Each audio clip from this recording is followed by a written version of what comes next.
Rasi Radio FM Magetan, Family Radio, radio keluarga Anda. Sesaat lagi kita akan menyimak ngobrol bareng. Acara ini dipersembahkan oleh Radio Rasi FM, radio keluarga Anda.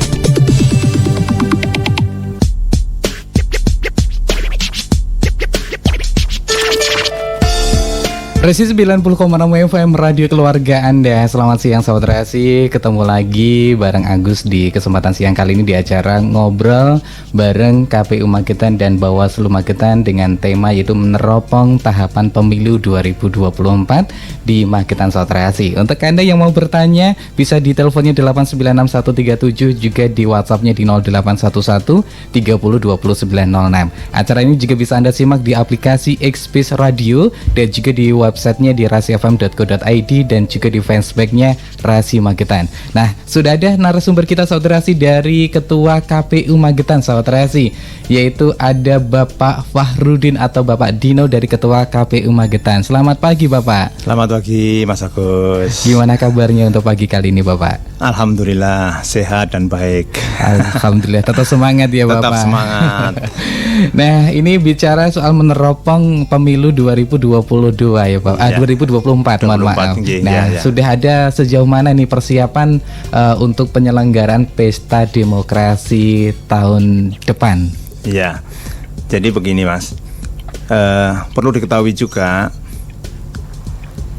perhelatan pemilu tahun 2024 itu tepatnya pada tanggal 14 Februari 2024 ya. Tapi tahapannya mulai 20 bulan sebelumnya ini dimulai.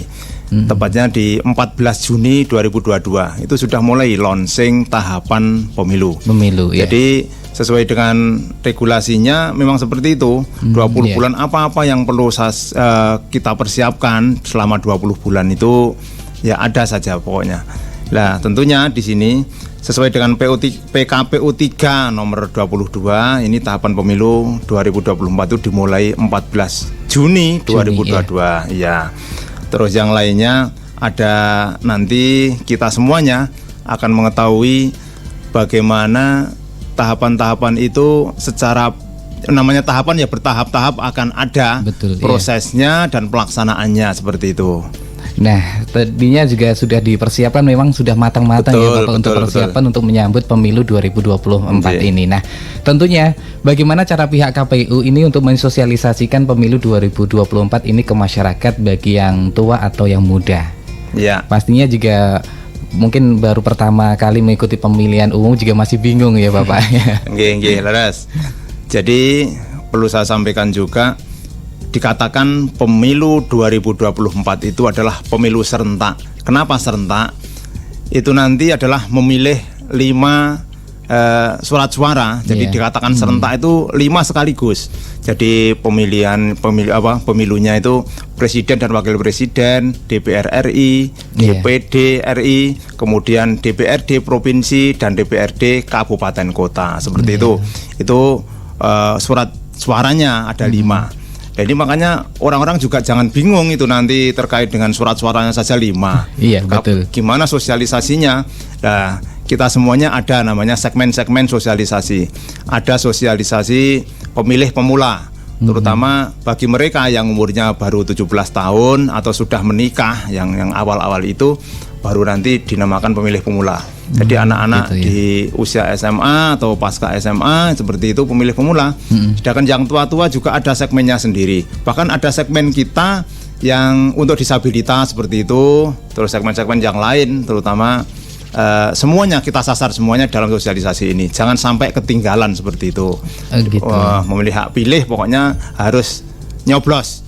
Jangan sampai golput seperti itu Mas Agus. Betul, jadi kita harus menentukan siapa pilihan kita dan siapa yang akan memimpin masa depan Indonesia ya Bapak ya. Dan tentunya sudah berbagai macam yang sudah dilakukan dari KPU untuk menyambut pemilu 2024 Iya, ya, karena iya. masih 2022, 2023 dan nanti 2024 masih 2 tahunan ya Bapak ya. Iya, betul, Kita menyambut betul, pemilu 2022. Nah, tentunya tadi kan bicara soal syarat ya Bapak ya, kriteria bagi pemilih yang akan menyoblos. Nah, apa saja nih persyaratannya nantinya? Persyaratannya yang jelas, kalau yang ada di kita ya, warga masyarakat yang berdomisili di Magetan terutama itu kita gitu. semuanya. Kalau perlu diketahui juga, DPP itu daftar pemilih berkelanjutan ya, perlu Iya. saya sampaikan di bulan Juni 2022 ini ada 531.684.000. Jadi 531.000 loh Mas ini. Wah, semua. ini Jadi, luar biasa banyak ya. Iya, Jadi- memang seperti itu.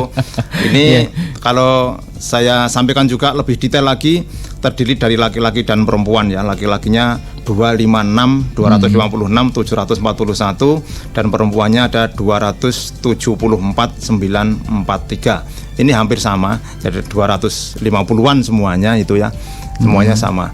Terus kalau ditanya itu tadi apa syarat-syaratnya, yang jelas yang mempunyai hak pilih itu ada yang usianya 17 tahun ke atas itu, Iya. pokoknya memiliki EKTP itu. Terus juga yang sudah menikah, walaupun 16 tahun tetapi sudah menikah, berarti dia punya hak pilih, Hak seperti pilih, itu.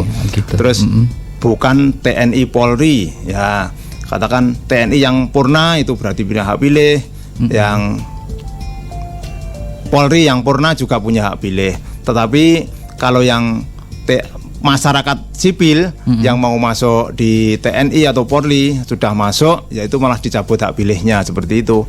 Itu diantaranya. Oh gitu. Jadi kalau sebagai angkatan mungkin harus kalau sudah pensiun sudah diwajibkan Ya, untuk ikut betul. memilih ya Bapak Oke. ya. Ya, kita sendiri juga bekerja sama atau berkolaborasi dengan pihak Polres atau sini Kodim ya di sini ya. Selalu updating data itu selalu diberikan. Oh gitu. Ya. Baik Bapak, terima kasih sudah menjelaskan sedikit mengenai pemilihan pemilu 2024 nantinya. iya. Tentunya Sobat Terasi, untuk Anda yang mau ikutan bertanya boleh silahkan langsung telepon di 0351 896 137 atau di SMS juga WhatsApp-nya di 0811 30 20 906.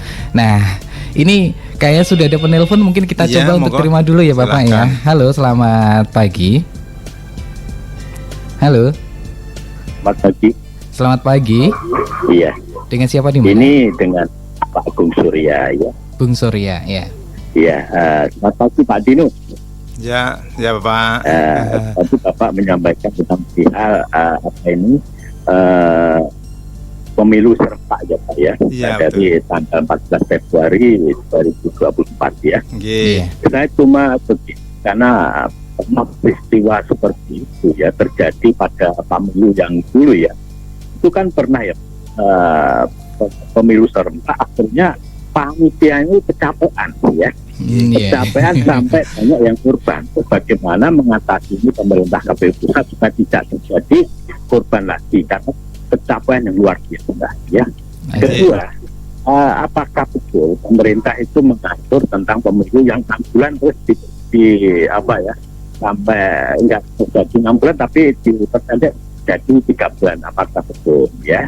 Terus ketiganya Pak Dino, nah ini tidak lepas dari masyarakat itu sendiri untuk mengatasi permasalahan yang sekarang ini yang cukup klasik ya. Mungkin tidak lepas dari money politik ya. Money politik ini terjadi kepada masyarakat yang ternyata masih banyak yang pokoknya kalau nggak ada apa-apanya saya nggak mau nyoblos. Nah, ini bagaimana supaya masyarakat ini supaya mengerti bahwa kalau memang terjadi politik, terjadi menerima dari uang dari kandidat. Dan ini akibatnya kan terjadi sesuatu yang tidak diinginkan seperti pimpinan yang satu banyak ya, terjadi korupsi. Nah, ini bagaimana Pak? Nah, terus keempatnya, non sewu ya Pak, ini kan supaya pemilu itu kondusif ya, tidak terjadi apa-apa. Bagaimana Bapak selama ini bila mana terjadi semacam black campaign ya, kampanye hitam. Nah, ini terjadi bagaimana untuk mendahului kampanye, tindakan Bapak bagaimana? Terima kasih. Assalamualaikum. Waalaikumsalam warahmatullahi wabarakatuh. Baik Bapak, terima kasih sudah ikutan meramaikan juga ya Bapak ya. Ya. Baik, tentunya nanti kita bakal jawab ya Bapak ya. Kita setelah jeda berikut ini tentunya untuk yang bertanya sabar dulu, dan nanti juga bakal dijawab oleh Bapak Wahrudin atau Bapak Dino dari Ketua KPU Magetan. Tentunya tetap merapat terus ya di acara Ngobrol Bareng KPU. Saudara Rasi tetap merapat di 90,6 Radio Rasi FM Magetan.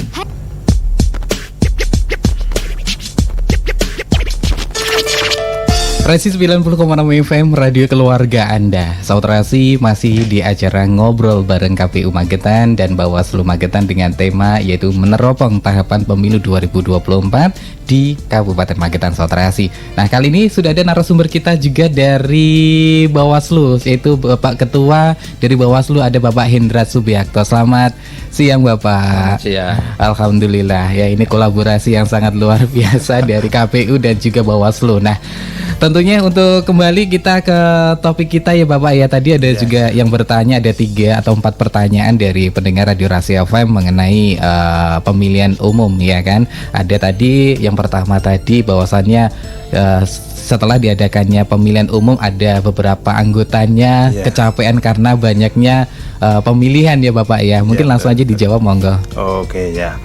Ya, terima kasih kepada Bapak yang sudah bertanya ya. Oh iya. Ya, intinya dari regulasi yang ada memang tadi saya sampaikan pemilu serentak itu memang memilih 5 kertas suara itu tadi ya.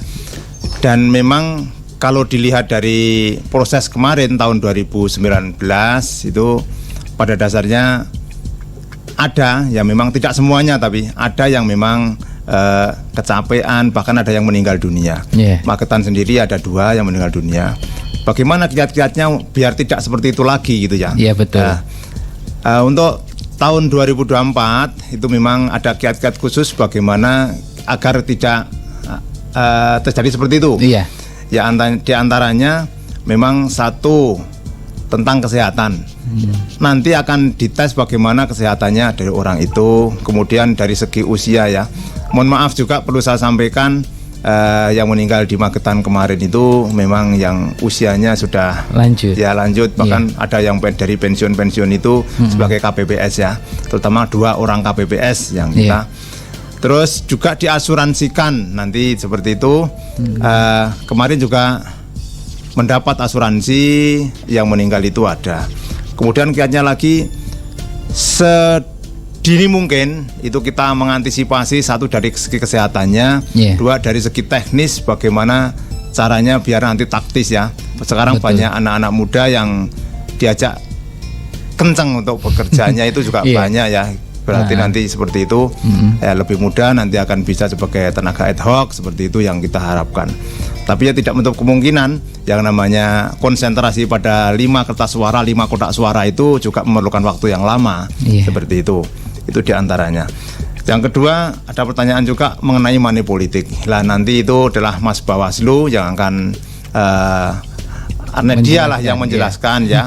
Terus apalagi kampanye hitam atau kampanye hoax itu juga masih banyak.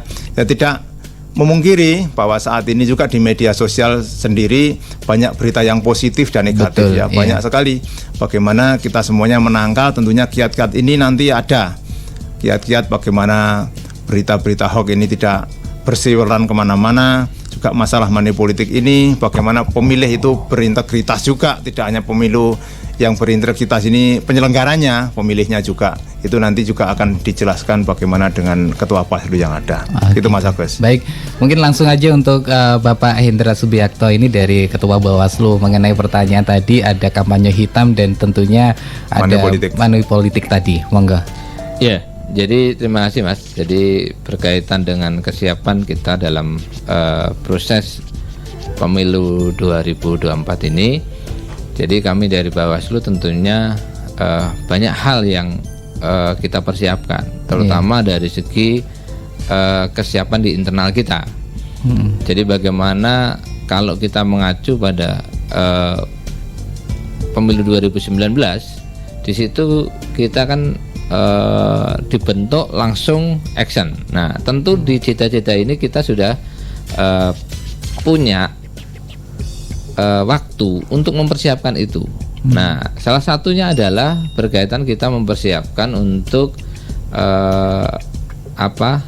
tugas-tugas kita terkait dengan penegakan hukum pemilu. Jadi kan dua tugas besar Bawaslu itu kan, yang pertama adalah pengawasan. Jadi mengawasi setiap tahapan sama penegakan hukum pemilu. Nah, dalam konteks penegakan hukum pemilu ini salah satunya adalah yang tadi mungkin Pak Dino sampaikan, bahwa ada potensi manipulatif. Nah, di Undang-Undang 7 sendiri memang ditegaskan di sana bahwa kita Bawaslu harus mampu melakukan pencegahan terhadap manipulatif. Nah, ini yang kemudian kita sendiri kalau berdasarkan pada pemilu 2019, maka kita berupaya agar persoalan-persoalan manipulatif itu bisa lebih kita tekan, kan gitu. Jadi semua sepakat bahwa semua ahli sepakat bahwa manipulatif ini akan merusak kualitas demokrasi, kan gitu. Nah, disinilah kemudian peran-peran Bawaslu itu ada. Bagaimana manipulatif itu bisa kita minimalkan. Nah, yang pertama di cita-cita itu kita memang pengen meminimalkan, ada dua yang kita minimalkan, yaitu pelanggaran dan khususnya adalah terkait dengan manipulatif. Jadi pelanggaran-pelanggaran aturan-aturan pemilu itu kita coba minimalkan. Terus kemudian kita minimalkan juga persoalan manipulatif yang selama ini selalu muncul. Nah, pertama kita tentu yang kita lakukan adalah upaya dengan melibatkan seluruh partisipasi masyarakat. Nah, dalam hal ini kalau di Bawaslu namanya adalah pengawasan partisipatif. Jadi tidak mungkin secara real time 24 jam ya dalam ketika tahapan Bawaslu itu harus kemudian dengan SDM yang terbatas itu harus mentelengi terus ini kira-kira siapa, kan gitu. Padahal kalau sebagai peserta pemilu kan rata-rata kan mencari celah regulasi kan rata-rata. Makanya kemudian kita di cita-cita tidak ada tahapan itu memang lebih menguatkan bagaimana pengawasan partisipatif, yaitu pengawasan yang melibatkan seluruh unsur-unsur masyarakat. Nah, jadi kita ajak masyarakat untuk mengawasi, sama-sama mengawasi. Ayo kita bangun demokrasi Magetan ini menjadi lebih baik dengan kita berperan serta untuk mengawasi bersama dengan Bawaslu. Ketika memang ada hal-hal yang berkaitan dengan manipulatif tadi, ada upaya potensi dugaan manipulatif, silakan laporkan. Atau memang kalau tidak berani melaporkan, itu berikan informasi awal kepada Bawaslu. Insya Allah ketika informasi awal itu Bawaslu mesti akan lebih tanggap. Jadi akan kita tindak lanjuti. Oh, ada informasi ini seperti ini. Bahkan kecenderungan beberapa kali itu kita lebih deteksi untuk kita lakukan pencegahan. Jadi itu salah satu upaya yang kemudian kita pengen bahwa manipulatif itu menurun. Selain kemudian kita memang sosialisasi kepada masyarakat terkait dengan regulasi-regulasi ketentuan manipulatif. Walaupun kalau kita mengacu pada Undang-Undang 7 tahun 2017 untuk penindakan, jadi kalau manipulatif itu kalau sudah diminimalkan dicegah, nggak bisa kan ditindak. Padahal kan tentuannya itu kembali masih banyak celah-celah yang dilakukan oleh pelaku-pelaku manipulatif sehingga dia bisa lolos dari jerat hukumnya kayak gitu. Itu yang kemudian kita tentunya salah satu yang harus kita tekankan kembalinya adalah kesadaran. Jadi sekali lagi bahwa manipulatif ini bukan menjadi tanggung jawab penyelenggara saja. Kalau saya adalah bagaimana kita merubah mindset, pola pikir masyarakat, pola pikir pemilih kita. Kalau ibaratnya kalau orang jualan, pembelinya nggak ada kan otomatis nggak laku kan gitu. Kalau manipulatif itu adalah anggap saja orang yang memberi itu adalah orang yang jualan. Kalau masyarakatnya pemilihnya nggak butuh, dia memilih dengan pilihan dia sendiri, tentu money politik nggak akan laku. Dan itu yang pengen kita tekankan. Jadi sekali lagi sebanyak regulasi apapun, jadi kita di Bawaslu itu selalu bagaimana mendesain suatu regulasi secara teknisnya untuk kemudian pencegahan terhadap money politik. Itu berulang-ulang kali coba diupayakan tindakan A, tindakan B, tindakan C gitu kan. Itu selalu ya sekali lagi memang regulasi ini dibuat kemudian dipelajari kira-kira celahnya ada di sini sehingga itu yang kemudian sering saya tadi katakan bahwa banyak yang lolos dari jerat pidananya seperti itu. Baik, terima kasih Bapak Hendrat ya. Ini sudah menyampaikan sedikit mengenai yang namanya money politik. Nah, tentunya Saudara Rasi masih banyak yang bakal kita obrolin tentunya di kesempatan siang kali ini di acara Ngobrol bareng KPU Magetan dan juga bersama Bawaslu Kabupaten Magetan. Tentunya jangan kemana-mana, kita bakal kembali lagi setelah jeda berikut ini. Resi 90,6 FM Radio Keluarga Anda. Saudara Rasi masih di acara Ngobrol bareng KPU dan juga Bawaslu. Nah, mumpung ini ada Ketua KPU dan juga Ketua Bawaslu nih. Nah, kita juga bicara soal pemilu ya Bapak ya. Kita kan juga masih dalam pandemi COVID-19 ya kan. Nah, tentunya penyesuaiannya pelaksanaan untuk pemilu 2024 nanti gimana ini Bapak? Ya. Yang jelas untuk persiapan kita juga apa yang betul disampaikan Mas Agus tadi, intinya bahwa sekarang ini pandemi belum berakhir seperti itu. Betul, ya. Makanya ya di dalam pelaksanaannya kalau memang masih seperti ini itu ada pemilu ala pandemi gitu Mas. Jadi juga ada prokes seperti itu. Juga ada bagaimana kita semuanya pemilu aman ya, tidak terjadi sesuatu apa, tapi karena bagaimanapun juga masalah kesehatan ini kan tanggung jawab kita bersama ya. Ya harus protokol kesehatan itu perlu. Ya sama, ada jaga jarak, menggunakan masker dan lain sebagainya. Seperti itu, sama juga. Jadi mestinya dari penyelenggaraan pemilu seperti itu tambah deh nanti anggarannya seperti itu. Oh gitu. Jadi ada lagi anggaran untuk spesial untuk di prokesnya itu betul. Tadi ya Bapak. Nah, tentunya tadi kan kalau mensosialisasikannya dari KPU sudah. Nah, bagaimana dengan Bawaslu? Apakah ada sosialisasi kepada masyarakat mengenai pemilihan umum ini di 2024 nantinya? Sudah ada kegiatan apa saja gitu Bapak? Ya, jadi berkaitan dengan kesiapan dari Bawaslu kan sekali lagi bahwa Bawaslu ini bukan penyelenggara secara teknis ya. Jadi untuk teknis penyelenggaraannya kan KPU. Nah, kita ini lebih fokus pada pengawasan dan penegakan hukum pemilu. Nah, yang lebih pada kita sosialisasi itu lebih kita tekankan pada regulasi-regulasi apa saja yang boleh dan yang tidak boleh. Jadi kita sosialisasinya ke sana. Jadi masyarakat tuh ini boleh, ini tidak boleh, ini melanggar ketentuan, ini tidak melanggar ketentuan, ini ada ketentuan hukum pidananya, ini tidak ada, kan gitu.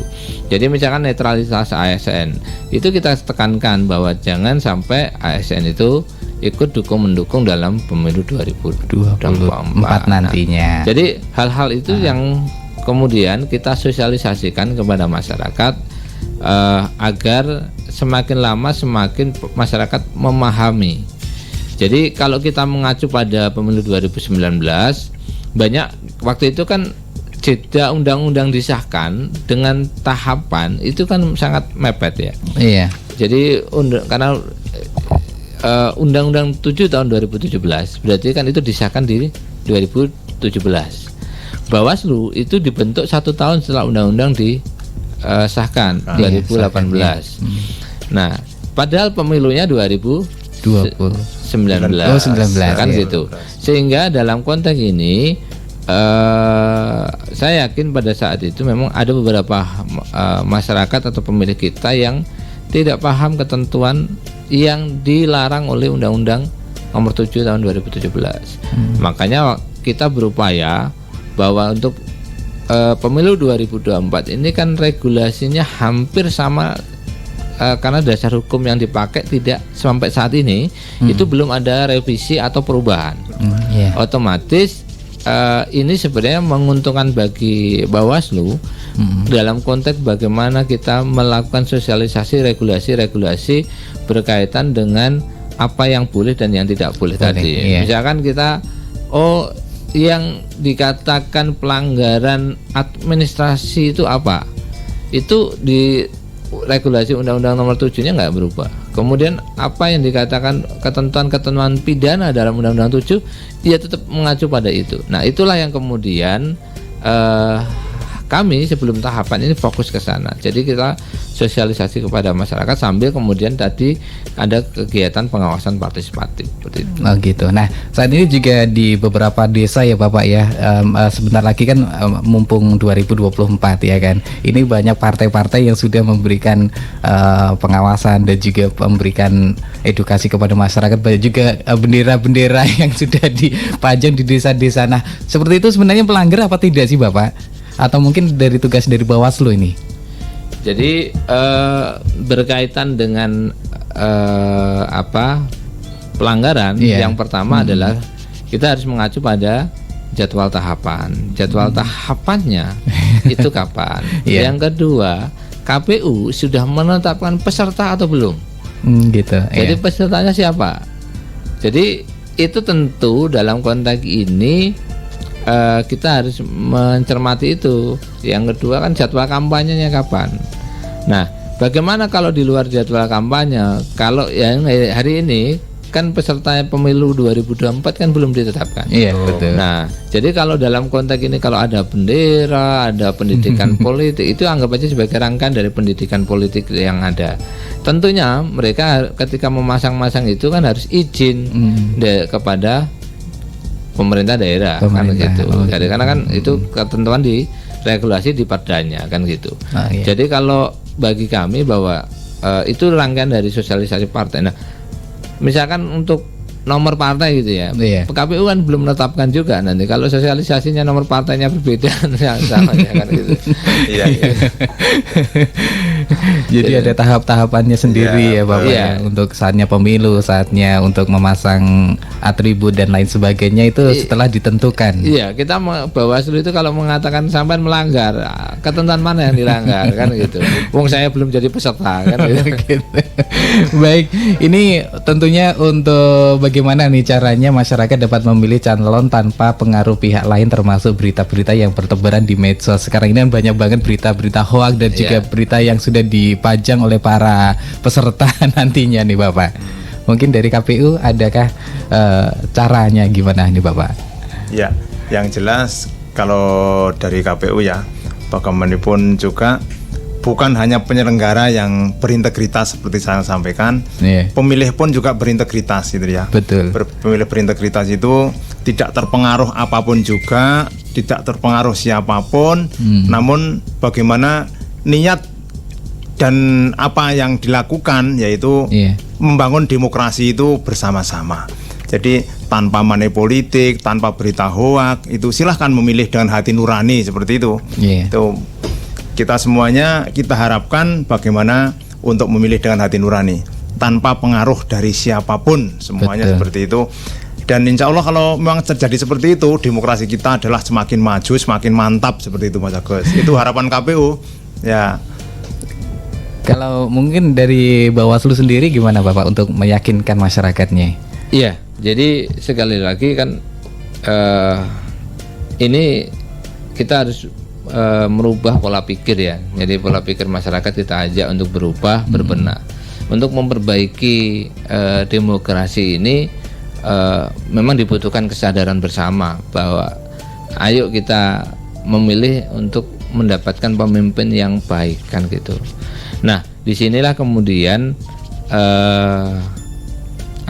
peran-peran sosialisasi itu tidak hanya menyentuh pada regulasi saja, cukup pengetahuannya saja, tetapi peran-peran sosialisasi itu harus lebih pada menyentuh tingkat kesadaran, kan gitu. Jadi masyarakat kalau kita berbicara itu kan was opo manipulate kan kadang-kadang kan seperti masyarakat kan gitu. Iya. Nah, makanya kita mengajak masyarakat itu ayolah kita bahasanya berubah. Tidak mungkin memang berubahnya kok kemudian langsung banyak gitu. Tetapi setidaknya sedikit demi sedikit masyarakat harus kita ajak, kita bangun kesadaran bersama bahwa kalau pengen memperbaiki kualitas demokrasi kita, ya 1-2 orang itu harus kita mulai. Tidak mungkin kalau semakin penyakitnya itu dibiarkan saja, itu kan akan semakin parah. Betul. Tetapi kalau kemudian 1-2 kelompok masyarakat kita ajak untuk berpikir bersama, ya sudahlah, biarkan kalau memang ada orang yang lebih senang menggadaikan hak pilih dia kan bahasanya kan gitu. Nah, Iya, itu betul. ketika memang kita tidak bisa mendeteksi, misalnya kita tidak bisa mencegah gitu ya kan, bahasanya lebih baik kita mulai dengan 1-2 orang, ayo kita bangun bersama, kita ajak sadar bersama bahwa memilih itu dengan calon yang baik. Nah, bagaimana calon yang baik? Tentunya kita harus mencari informasi sebanyak-banyaknya. Informasi sebanyak-banyaknya kalau dari sosialisasi KPU, dari segi pemberitaan kita bisa cek visi misi dari masing-masing calon seperti apa, visi misi dari partai itu seperti apa. Itu harus dipelajari sebaik-baiknya. Jadi bahwa semangat perubahan itu minimal ada, kan gitu. Jadi itu yang kami lebih tekankan. Jadi kita pengen tidak hanya sebatas sosialisasi, tapi lebih pada sampai menggugah kesadaran masyarakat untuk memperbaiki kualitas demokrasi itu ya dari kita sendiri, dari masyarakat itu sendiri kan gitu. Oke, baik, terima kasih Bapak dari Hendra, dari Ketua Bawaslu. Wah, luar biasa.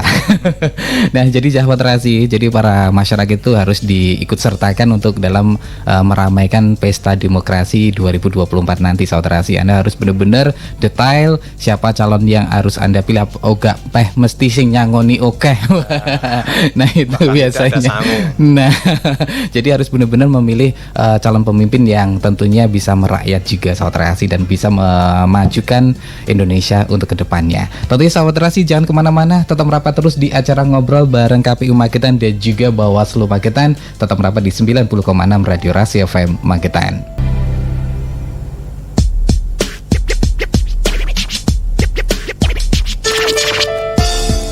Rasi 90,6 FM, radio keluarga Anda. Sahabat Rasi masih ngobrol bareng KPU Magetan dan juga Bawaslu Magetan, karena ada ketua dari KPU, ada Bapak Wahrudin atau Bapak Dino, dan juga ketua Bawaslu Magetan Bapak Hendrat Subiakto. Nah, tadi kita sudah banyak bicara mengenai pesta demokrasi ya Bapak ya, dan tentunya bagaimana nih cara KPU dan Bawaslu ini berkolaborasi atau berkoordinasi untuk memaksimalkan pelaksanaan pemilu 2024 nanti. Mungkin siapa dulu, Bapak Dino dulu? Ya. Jadi Mas, kami dari KPU dan Bawaslu itu sama-sama sebagai penyelenggara pemilu gitu ya. Namun tupoksi kita jelas berbeda. Secara teknis penyelenggaraan adalah di ranah kami di KPU, mulai dari tahapan-tahapannya sampai pelaksanaan sampai membentuk badan ad hoc itu di kami. Teknis ini mulai dari KPU sendiri, terus ada di PPK kecamatan itu juga ada, PPS di tingkat desa, juga KPPS pelaksana hari H pemilu itu. Kemudian nanti kita selalu berkolaborasi mestinya itu. Yang pertama itu setiap kali ada itu contohnya ketika kita menyusun data pemilih, daftar pemilih itu ya, selalu berkoordinasi dengan Bawaslu. Di antaranya mulai sekarang ini kita semuanya adalah menggali bagaimana tidak ada yang tercecer pemilih itu tidak memiliki hak pilih gitu ya Mas. Iya. Itu mestinya kita semuanya ya harus seperti itu. Selain tadi disampaikan oleh Bawaslu itu ada partisipasi aktif dari masyarakat, memang perlu. Tapi dari KPU sendiri juga perlu kolaborasi ini ditata, ataupun katakanlah kita mestinya ada pemasukan-masukan yang baik dari Bawaslu itu juga kita tindak lanjuti. Kalau ada sesuatu yang kurang berkenan di situ, kemudian ada sesuatu yang kurang, ya kita akan menata kembali atau menindaklanjuti apa yang dicatat atau temuan dari Bawaslu seperti itu. Oh gitu. Jadi perannya masing-masing ya, Ya, Bapak. masing-masing. Ya. Nah, dari Bawaslu sendiri gimana Bapak untuk berkolaborasi dengan KPU-nya? Ya, jadi Bawaslu ini kan memang dalam konteks penyelenggaraan Pemilu 2024 ini kan sebagai mitra ya. Mitra. Jadi mitra KPU dalam konteks yang memiliki tugas kewenangan sebagai pengawasan. Nah, dalam salah satu kewenangannya adalah mengawasi pelaksanaan tahapan penyelenggaraan pemilu di seluruh wilayah kabupaten. Jadi di sini peran-peran Bawaslu lebih banyak bagaimana mengawasi bahwa setiap tahapan, jadi kan tahapan-tahapan, misalkan tahapan pemutakhiran daftar pemilih, tahapan pencalonan, tahapan kampanye, itu dilakukan benar. Jadi dilakukan betul oleh penyelenggara maupun peserta, kan gitu. Iya. Jadi disitulah kemudian peran kita memberikan masukan, saran, bahkan dalam konteks ini sampai ke rekomendasi. Ketika ada yang sedikit melenceng, kita luruskan lagi, kan gitu. Ketika ada pelanggaran yang dilakukan peserta, kita sampaikan ini ada yang melanggar, kan gitu. Di situ kemudian kita seperti menjadi wasit dalam konteks kompetisi itu. Itu yang kemudian peran-peran ini yang menjaga harmonisasi di sebuah kompetisi, kan gitu. Jadi kami sendiri di dalam konteks bermitra dengan KPU, tentu Bawaslu harus betul-betul berintegritas juga, kan gitu. Kalau pertandingan sepak bola wasitnya itu tidak berintegritas, bisa kacau pertandingannya, kan gitu. Iya, betul. Jadi kita memastikan, karena sebagai pengawas kita memastikan KPU sudah sesuai dengan aturannya. Betul. Peserta sudah sesuai dengan regulasi ketentuan-ketentuannya, kan gitu. Kalau itu semua sudah dilaksanakan, sebenarnya tugasnya Bawaslu ringan. Nah, jadi kan gitu. Iya. Jadi kalau sudah semua secara relnya sendiri-sendiri, kan gitu. Coba kita pastikan bahwa semuanya ada di relnya masing-masing gitu. Oke, baik, terima kasih Bapak Hendra Subiakto dan juga Bapak Dino dari Ketua KPU Kabupaten Magetan Sotrasi. Tentunya masih banyak yang bakal kita obrolin lagi, tapi karena waktu yang membatasi kita jedain dulu ya. Sotrasi tetap merapat terus di 90,6 di acara Ngobrol bareng KPU Magetan dan juga Bawaslu Kabupaten Magetan. Resi 90,6 FM Radio Keluarga Anda, Sobat Resi, masih di acara Ngobrol bareng KPU dan juga Bawaslu Kabupaten Magetan, dan juga masih bareng Bapak Dino dari Ketua KPU Magetan dan juga Bapak Hendra Subiakto dari Bawaslu. Nah, sebelum kebersamaan kita tuntas ya Bapak ya, mungkin dari KPU mungkin ada pesan untuk masyarakat dan tentunya calon pemilu 2022 ini. Ya, terima kasih.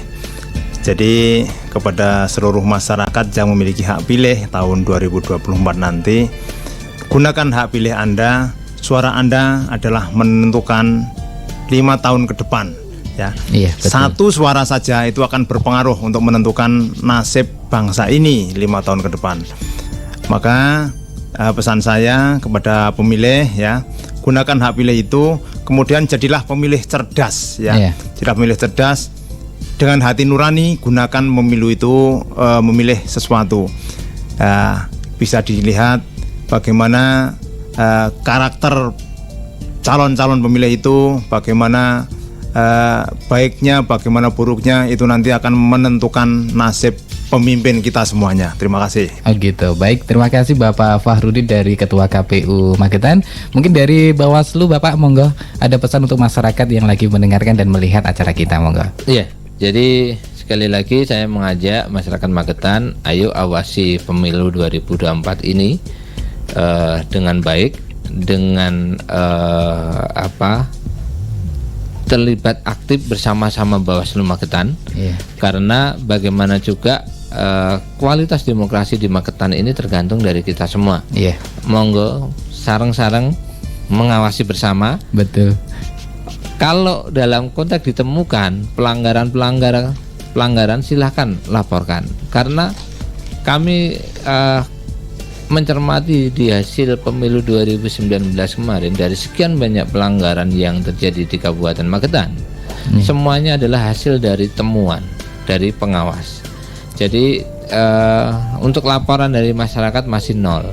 Nah, kita berharap disinilah kemudian peran serta aktif masyarakat, awasi dan berani melaporkan kalau terjadi dugaan-dugaan pelanggaran pemilu 2024 di Kabupaten Magetan.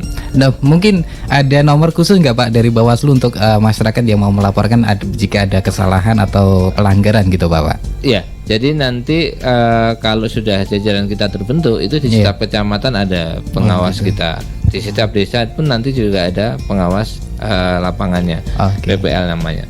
Jadi kalau pengen melaporkan masyarakat, datang saja ke Bawaslu Kabupaten Magetan. Nanti untuk saat ini memang kita sedang mendesain karena untuk call centernya seperti itu. Gitu. Baik, terima kasih Bapak Hendra Subiakto dari Ketua Bawaslu Magetan dan juga Bapak Fahrudin atau Bapak Dino dari KPU sudah hadir di studio Rasi FM. Nah, Sobat Rasi, tentunya kita harus menentukan siapa pemimpin masa depan kita, pemimpin Indonesia supaya lebih maju lagi, Sobat Rasi. Terima kasih yang sudah merapat, dan nanti untuk Anda yang ketinggalan ngobrol kita bisa tonton di YouTube-nya Rasi Magetan. Jadi tetap ya merapat terus di 90,6 FM. Kita tuntaskan kebersamaan kita di acara ngobrol bareng KPU Magetan dan Bawaslu Kabupaten Magetan. Semoga bermanfaat, dan akhir kata wassalamualaikum warahmatullahi wabarakatuh. Waalaikumsalam warahmatullahi. Baru saja Anda simak ngobrol bareng. Acara ini dipersembahkan oleh Radio Rasi FM, radio keluarga Anda.